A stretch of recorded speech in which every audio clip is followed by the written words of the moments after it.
Sean, we're here at the Coaching Academy Day for all the young lads out in Coola, brought in support with Laois. How important is it to have a morning like this? It's great. It's great a chance to get to come down and see the amount of kids in the academy. It's brilliant.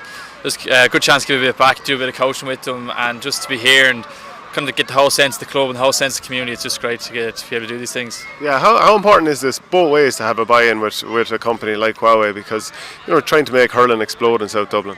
Yeah, they've been incredible for us. These things don't run themselves. There's a lot of finance involved, and they've provided great support for us. And just seeing the amount of kids here, this is just one age group. And we have 6 or 7 of them coming here today. So it's very important. And it's great to have a big company like that get on board and really promote hurling in South Dublin and really see the numbers grow. And it's just a testament to the club and to Laois as well. So just to talk about your own year with Dublin, how do you think it went for you? I mean, it ended up with the Laois game, but there was a lot of good stuff that happened before that. Yeah, there was. Ultimately, it ended disappointing for us. We built a good league campaign. We got some good wins, finished top of 1B, and had good wins against Waterford, the Tipperary down in Thurles as well. And in the championship, we qualified out of Leinster, and ultimately we fell short at the end. On the day Laois were very good. They brought it. They played a very good game against us, and yeah, it was disappointing in the end. But there's definitely positives we can take into next year, and that's what we'll focus on. That final day in Leinster was incredible, just to watch from the sideline, knowing that the Kilkenny and Wexford game could go one way or the other. The same with your game. What were you thinking on the field? It was easy for us. I think we just knew we had to win. I think if we lost, we were definitely out. I think all other teams could lose and still potentially go through. So we knew if we lost, we were out. So we had to go there. So it's probably the easiest for us to focus on. Just we had to win to qualify, and we pulled out one of our best performances of the year, and probably one of my proudest moments, or one of the most memorable wins in a Dublin jersey to date.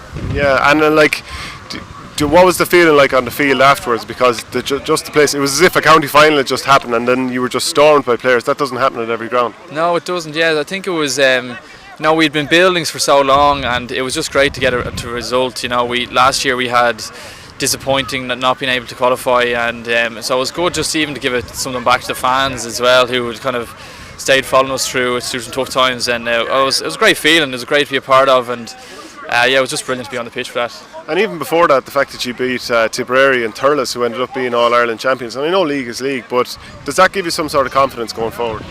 Yeah, absolutely. I think there's probably 10 teams there at the moment who are very, very close between Munster and Leinster, and the competition is great between all the teams.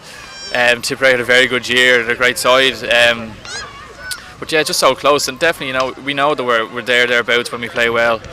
So it's just about getting a lot of consistent performances back to back, and hopefully we can pull a season like that as well. Can we talk about the Laois game? They'd won the Joe McDonagh Cup the week beforehand. I suppose a couple of weeks before that you'd beaten Galway, so the whole country expected you to win. What do you think happened? Yeah, I think we just never got going in the game. We thought we'd prepared as well as we had for any other game. We had a real focus on Laois and trying to win that game, but ultimately they just got the better of us on the day. They played brilliantly that day, and we never got out of the blocks down in Portlaoise, and with their home support, it was very hard on us. And they stayed going for all the 75 minutes, and we just couldn't get ahead of them. Yeah, and we're deserving winners in the day. So was a lot of it about trying to put that right next year, and of course you will have Laois in Leinster at some stage. Yeah, absolutely. Yeah, we'll look forward to that. We're just gonna, there's a lot of, like I said, there's a lot of positives we can take from the year. So we're just gonna try to build on that. We know where we want to get to, and we've a bit of a journey and a lot to look forward to next year. And you've had Matty for 5 years here with Coola. Are you still to stick Matty Kenny into the 6th year with Dublin? Yeah, he's a great guy. He was so he came here. He's been Coola for 5 years now at Dublin, and I think he's really excelling there, and the players really buying in. He's putting together a great plan, a great team, and a great vision for the team. So I'm really looking forward to continuing to work with Matty and next year with Dublin. Great stuff, Sean. Thanks very much.